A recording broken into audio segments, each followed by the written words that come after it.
So work की definition हमारे पास क्या आती है कि जब भी हम किसी पार्टिकल के ऊपर फोर्स लगाएंगे और वो पार्टिकल मूव करेगा तो वो होगा हमारे पास work done. So work is F into S, force into displacement, नीचे लिखा हुआ है work done by a constant force. तो फोर्स को हमने दो कंपोनेंट में डिवाइड कर दिया, one is F cos theta and other one is F sine theta. तो F cos theta in the direction of force applied, so we will have W is equal to Fs cos theta, और जहां पे cos theta हो वहां पे हमारे पास आ जाता है dot product. So this will be W is equal to F vector dot S vector। W is equal to F vector dot S vector।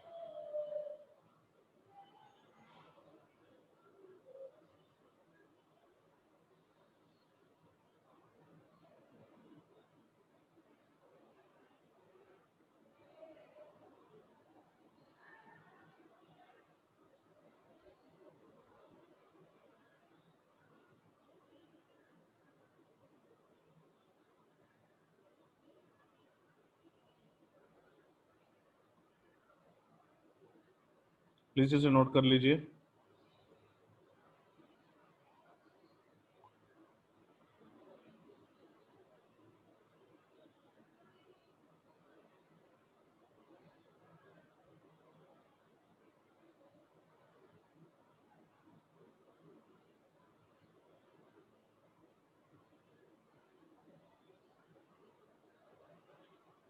ये जो आपके पास आर्टिकल दिखाई दे रहा है, work done by a constant force, please note it down.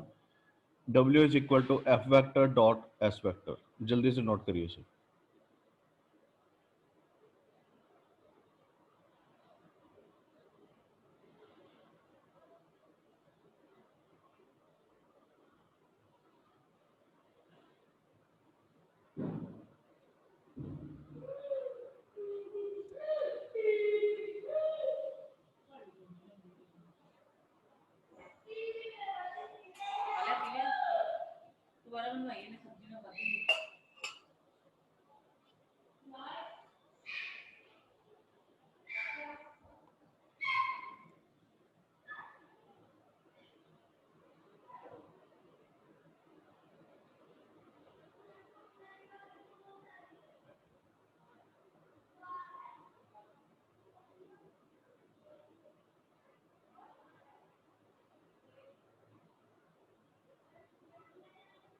जब note कर लीजिए please let me know so that हम फर्दर मूव करें।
हो गया सबका नोट?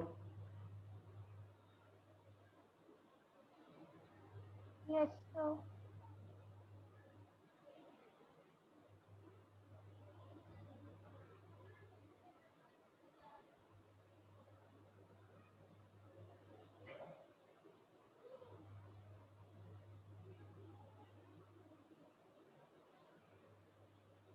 तो अगर आपसे डेफिनेशन पूछा जाए वर्क की, तो वर्क की डेफिनेशन आपने ये लिखनी है, work is said to be done when a force applied on a body displace the body through a certain distance.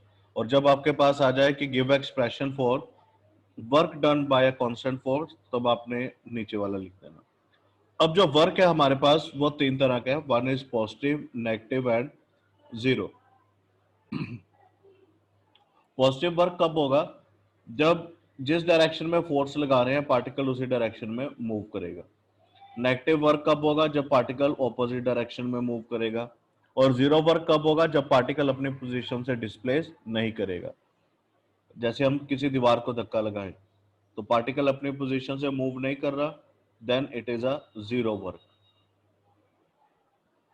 ये नेचर ऑफ वर्क है, इसे आप नोट कर लीजिए। एग्जाम में क्वेश्चन आ सकता है कि give example for the positive work, negative work and zero work. तो ये आपने सारा नोट करना है। पहले आप करिए पॉजिटिव एंड नेगेटिव, और उसके बाद फिर मैं आपको जीरो वर्क नोट करवाता हूँ। Please note it down.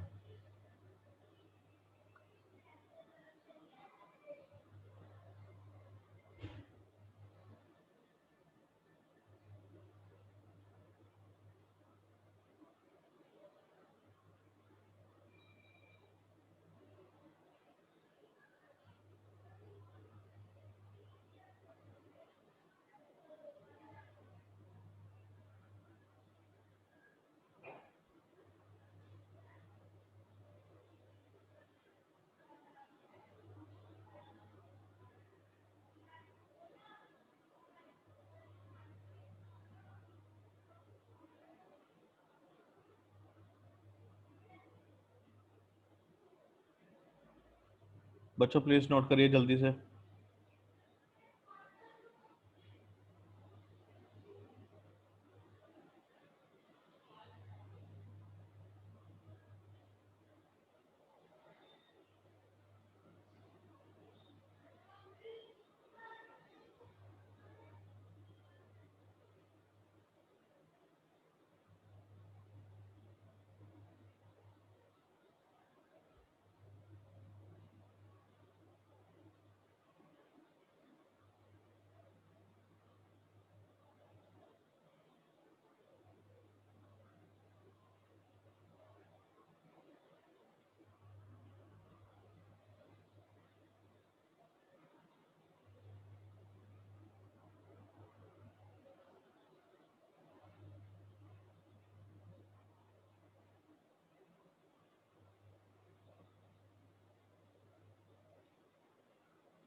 Please जल्दी से नोट करिए।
हो गया बच्चों?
ये नेक्स्ट जीरो वर्क उसके कुछ एग्जांपल्स हैं, नोट कर लीजिएगा उनको। न्यूमेरिकल से स्टार्ट करें। फर्स्ट वन इज, करिए शुरू। A body of mass 5 kg is placed to the at the origin and move only on the x-axis. Force of 10 Newton is acting, making an angle 60. तो force given है हमारे पास, displacement 4 metre की given है और angle भी given है 60 degree. तो formula लगेगा F S cos 60, value substitute करिए और फाइनल आंसर निकालिए। ये सारे के सारे न्यूमेरिकल्स आपने नोट करने हैं 5 के 5, और फिर हम आगे मूव करते हैं।